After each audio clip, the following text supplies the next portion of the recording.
আসসালামু আলাইকুম। বিশ্বের মধ্যে নজিরবিহীন একটা ঘটনা। লিবিয়ার একজন হজযাত্রী হজ যাওয়ার জন্য উনি নিয়ত করছে।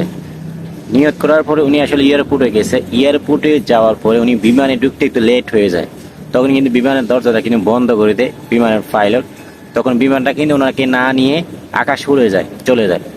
যাওয়ার পরে কিছুক্ষণ যাওয়ার পরে হঠাৎ করে বিমানটা আসলে যে কোনো একটা যান্ত্রিক ত্রুটির কারণে আবারও ব্যাক আসা লাগছে। ব্যাক আসার পরে রিপেয়ারিং বিভিন্ন কিছু করার পরে আবারও সেই যাত্রীকে নিতে বিমানের যে পাইলটটা ছিল সে রাজি হয় নাই।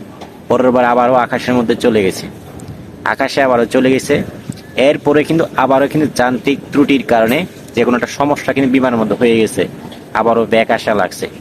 যেবার ব্যাক আসে সেবার সে যাত্রীকে না নেওয়া পর্যন্ত সে আর আকাশে উঠবে না।